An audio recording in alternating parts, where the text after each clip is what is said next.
یہ بھی میرے لیے ایک آزمائش ہے۔ حضرت کعب فرماتے ہیں جیسا میں نے وہ خط پڑھا کہ فرمانے لگے کافر لوگ بھی میرے لیے تمنا کرنے لگے اور میرے لیے تدبیریں کرنے لگے، یہ بھی میرے لیے ایک آزمائش ہے۔ اس کو لے جا کر تندور میں نے جلا دیا۔ کہا جاتا ہے کہ ڈوبنے والے کو تنکے کا سہارا بھی کافی ہوتا ہے۔ حضرت کعب رضی اللہ تعالیٰ عنہ سے جس زمانے میں مدینے میں کوئی بات کرنے والا نہ تھا، اسی دوران غسان کا کافر بادشاہ نے اپنے غمساری اور خیر خواہی کا خط لکھا۔ یہ ایک بہانہ تھا کہ کسی طرح ان کو ایمان سے دور کر دیا جائے اور وہ اللہ اور اس کے رسول کو چھوڑ بیٹھے۔ میرے بھائیوں، آج بھی ایسے فتنے اٹھ رہے ہیں کہ کس کا بھی باطل یہ سمجھتا ہے کہ کس طرح کے سے ایمان والوں کو سنت رسول سے ہٹا جائے، ایمان سے ان کو نفرت دلایا جائے۔ میرے بھائیوں، یہ حالات قیامت تک کے لیے آنے والے ہیں، لیکن ہمیں ہر حال میں جمنے کا حکم دیا گیا۔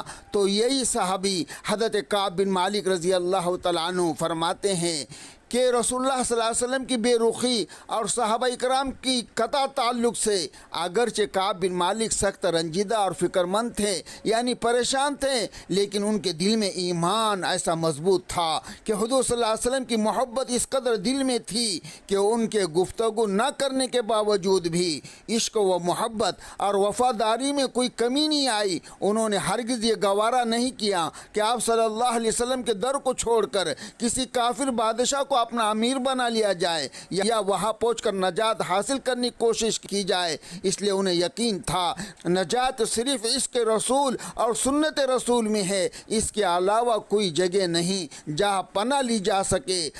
آج ہمارا حال یہ ہے کہ تھوڑا سا اگر ہمیں نفع نظر آ جاتا ہے ہم شریعت کو چھوڑ دیتے ہیں۔ میرے بھائیوں، اسے استقامت نہیں کرتے ہیں۔ جب ہم نے اللہ اور اس کے رسول کے اوپر ایمان لایا تو اس کا مطلب یہ ہے کہ ہم نے اللہ کے رسول کے ہاتھ پر بیعت کیا، اے اللہ کے رسول اب آپ کی اتباع کریں گے، آپ کے علاوہ کوئی طریقہ ہمیں پسند نہیں ہے، چاہے ہمیں دنیا بھی ملے، لیکن اگر کوئی مصیبتیں آ جائے پھر بھی ہم آپ کا اتباع نہیں چھوڑیں گے، چاہے ہماری دنیا برباد ہو جائے، ہمارے بچے یتیم ہو جائے، ہمارے بیوہ ہو جائے، اے اللہ کے رسول سب برداشت کریں گے، لیکن آپ کی اطاعت نہیں چھوڑیں گے۔ اللہ رب العالمین کو ایسے ہی ایمان والے پسند ہیں، اور اللہ ایسے ہی ایمان والوں کی تعریف اپنے قرآن میں فرماتا ہے کہ وہ ایمان والے جو ہر حال میں بھی، پریشانی میں بھی اور غم میں بھی، چاہے مال ہو یا ان سے مال چھین لیا جائے، یعنی ہر حال کے اندر وہ استقامت پر قائم رہیں گے، تو اس کے لیے اللہ تعالیٰ فرماتے ہیں ان الذین قالوا ربنا اللہ ثم استقاموا تتنزل علیہم الملائکۃ الا تخافوا ولا تحزنوا وابشروا بالجنۃ التي کنتم توعدون۔ بے شک جن لوگوں نے کہا ہمارا پروردگار اللہ ہے، پھر اس پر قائم رہیں۔ دیکھیے یہ لفظ ہے، اگر جن لوگوں نے کہا کہ میرا پروردگار اللہ ہے، اب میں اللہ کی اطاعت کروں گا، چاہے وہ کون سا بھی حال میرے اوپر آ جائے، میں ایمان کے اوپر جموں گا، پھر اللہ فرماتے ہیں ان پر فرشتے اتریں گے۔ سبحان اللہ۔ تم اندیشہ نہ کرو اور نہ غم کرو، نہ تم رنج کرو، خوش ہو جاؤ جنت ملنے پر جس کا تم سے وعدہ کیا جاتا ہے۔ اللہ رب العالمین استقامت کے اوپر جنت کی خوشخبری دے رہے ہیں۔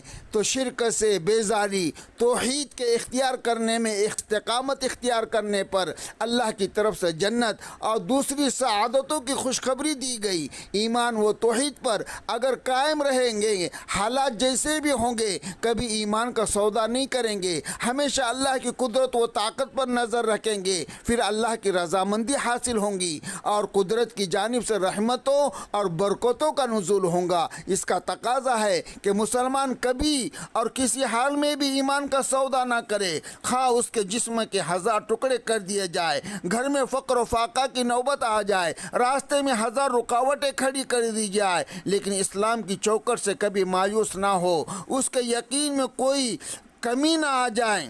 تو میرے بھائیوں، یہ ہماری بہت بڑی کامیابی ہے کہ قانون کوئی نظام اس پر عمل کرنے سے نہ روک سکے۔ ہم اپنے مقدمات اور مسائل قرآن سے حل کرائے اور اسی کو اپنا مسیحا سمجھے. ہم اعلان کر دے ہم بھوک اور پیاس کی وجہ سے پیٹ پر پتھر باندھ لیں گے، لیکن اسلام کے خلاف تمہاری سازشوں اور منصوبوں کو کبھی کامیاب نہیں ہونے دیں گے.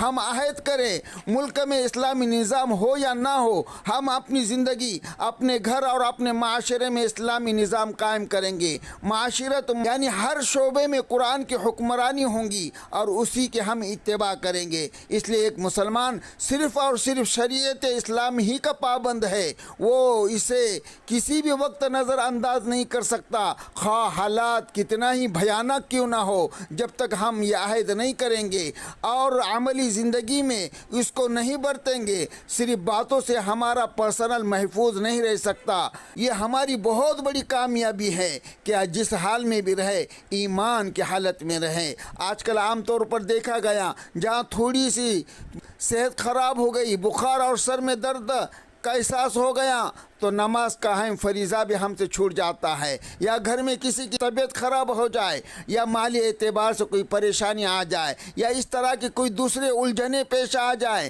ہماری معمولات کا نظام درہم برہم ہو جاتا ہے. بس اوقات ہمارے ایمان و یقین میں گراوٹ شروع ہو جاتی ہے، جو اس بات کی دلیل ہے، اس بات کی علامت ہے کہ ہمارے ایمان میں پختگی اور وہ مضبوطی نہیں جو اللہ کو مطلوب ہے. اور جس کے بعد رحمت کے دروازے کھلتے ہیں. انبیاء اکرام کے ساتھ بھی بہت آزمائشیں ہوئی. وہ انبیاء ہے جو اللہ کے محبوب بندے ہیں، جن میں وہ کھڑے اترے اور کبھی انہوں نے باطل کے سامنے سر نہیں جھکایا. حالات کیسے بھی ہو، موافق ہو یا ناموافق ہو، ہر حالت میں ڈر کر ان حالات کا مقابلہ کیا. ان کے بدلے انہیں دونوں جہاں کی کامیابی اور نہ ختم ہونے والے اعزاز حاصل ہوا. رسول اللہ صلی اللہ علیہ وسلم سے اونچی اس دنیا میں کس کی ہستی ہو سکتی ہے؟ لیکن آپ صلی اللہ علیہ وسلم کو بھی سخت ترین حالات سے گزرنا پڑا. طائف کے گلیوں میں آپ کے مبارک قدموں پر پتھر برسائے گئے، آپ کا سماجی بائیکاٹ کیا گیا، راستے میں مختلف رکاوٹیں کھڑی کر دی گئی، آپ کے دندان مبارک شہید کیے گئے، مخالفتوں کا طوفان کھڑا کیا گیا. لیکن آپ صلی اللہ علیہ وسلم اپنی راہ چلتے رہیں اور پرعزم ہو کر لوگوں کو یہ خدا کی دعوت دیتے رہیں. یہی اللہ کے رسول صلی اللہ علیہ وسلم کا طریقہ ہمارے لیے آواز دے رہا ہے، دیکھو میں اللہ کا نبی ہوں، لیکن ایسی بھی حالت میں اللہ کی طرف لوگوں کو بلا رہا ہوں. آپ صلی اللہ علیہ وسلم کے پائے استقامت میں کوئی تزلزل نہیں آیا، حالات سے کبھی نہیں گھبرائے. اس کا نتیجہ تھا کہ چند سالوں میں پورے جزیرۃ العرب پر اسلام کا پرچم لہلانے لگا. اس سے معلوم ہوتا ہے مشکل حالات میں استقامت اور کامیابی دونوں جہاں میں اللہ رب العالمین عطا فرماتے ہیں. اس لیے ضرورت ہے اسلام کے سانچے میں ہم ایسے دھل جائے، ایسے رگ و ریشے میں اس طرح سے اس کی محبت سما جائے، ملک کا کوئی قانون، کوئی نظام اس پر عمل کرنے سے نہ روک سکے. ٹھیک ہے ملک میں مسلم حکومت نہیں ہے اور بظاہر یہاں کے حالات مسلمانوں کے موافق نہیں ہے اور آپ ملک کے نظام کو بدل نہیں سکتے، لیکن آپ اپنی زندگی کو تو بدل سکتے ہیں، آپ اپنے معاشرے کو بدل سکتے ہیں. کس نے آپ کو روکا ہے کہ آپ سچ بولے، امانت داری سے کام لیں، معاملات کو صاف رکھے، نماز روزے کا اہتمام کرے، اپنے بھائیوں پر ظلم نہ کرے؟ ان چیزوں کے لیے آپ کو کون روکنا ہے؟ آپ ملک کے حالات کو نہیں بدل سکتے، لیکن آپ اپنے آپ کو بدلنے کے لیے آپ کو کون سی رکاوٹ ہے؟ مسلمان اگر اپنے طلاق و نکاح اور جتنے مسائل ہیں ان کو عدالتوں میں لے جانے کے بجائے علماء کے پاس دارالافتاء دارالقضاء سے رجوع کریں، قرآن اور حدیث کی روشنی میں اپنے اطمینان کا اظہار کرتے ہوئے اس فیصلے کو مان لیں اور یہ جھگڑا لڑائی کو ختم کریں، تو ہمارے علماء اور مفتیٰ اکرام دارالافتاء میں دارالقضاء کے اندر جو ہمیں فیصلہ بتائے وہ قرآن اور حدیث کے مطابق ہی فیصلہ بتائیں گے. آپ اسے آگ بند کر قبول کر لیں تو انشاءاللہ تعالی پھر دیکھیں ہمارے زندگی میں کیسے دین کی روشن خیالی پیدا ہوں گی. اسلام کے خلاف ہزار قانون بن جائیں، کیا ہماری مرضی کے بغیر ہمارے سروں پر انہیں تھوپا جا سکتا؟ ہم طے کر لیں تو یہ سارے قوانین کاغذ کے پرزوں کی شکل میں دھیرے کے دھیرے رہ جائیں گے. پرسن اللہ کا مسئلہ خود ہمارے گھروں سے شروع ہوتا ہے. جب ہم قرآن و حدیث کے فیصلے کو نہ مان کر کسی غیر کے ہاتھ اس کے فیصلے پر رضامند ہوتے ہیں، غیروں کے پاس ہم چلے جاتے ہیں، تو پھر میرے بھائیوں، رسول اللہ اکرم صلی اللہ علیہ وسلم کے عہد مبارک میں مسجد نبوی اسلامی سینٹر تھا، تمام فیصلے وہیں ہوا کرتے تھے۔ اگر کوئی وہاں کے فیصلے کو نہیں مانتا تو اس کا سر قلم کر دیا جاتا تھا۔ یہ کیوں کہ یہ مسلمان نہیں ہے، کیوں کہ اللہ تعالیٰ نے اس کو بیان کرتے ہوئے ارشاد فرمایا وَمَا كَانَ لِمُؤْمِنٍ وَلَا مُؤْمِنَةٍ إِذَا قَضَى اللَّهَ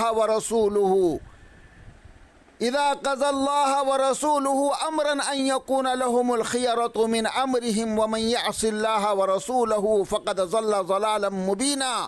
کسی مومن مرد اور کسی مومن عورت کو یہ حق نہیں ہے کہ جب اللہ اور اس کے رسول صلی اللہ علیہ وسلم کسی معاملے کا فیصلہ کر دیں تو پھر اسے اپنے اس معاملے میں خود فیصلہ کرنے کا اختیار حاصل رہے۔ جو کوئی اللہ اور اس کے رسول کی نافرمانی کریں تو فرماتے ہیں کہ وہ کھلے گمراہی میں پڑ گیا۔ تو بہرحال یہ اللہ اور اس کے رسول کا فیصلہ جب آ جائے تو میرے بھائیوں سے گزارش ہے کہ ہم علماء اکرام اور مفتیان اکرام کے پاس جائیں، دارالفتاء اور دارالقضات میں جا کر اپنے مسئلے کو حل کرے اور جو وہ فیصلہ کرے یہ سمجھے کہ یہاں پر تو بیٹھا ہوا ایک مفتی ہے، لیکن یہ فیصلہ اللہ اور اس کے رسول کی طرف سے ہو رہا ہے۔ جب ہم اپنے دین کو مضبوطی سے مانیں گے اور کسی حال میں بھی ہم ان کے فیصلے کو رد نہیں کریں گے تو ایک وقت آئے گا کہ باطل اپنے لا قانون بنائیں گا، لیکن وہ صرف کاغذوں کے اوپر ہوں گے، لیکن ہمارے گھروں میں، ہمارے جسموں میں قرآن اور حدیث حکمرانی کریں گی۔ اللہ ایسے ایمانی جذبہ عطا فرمائے۔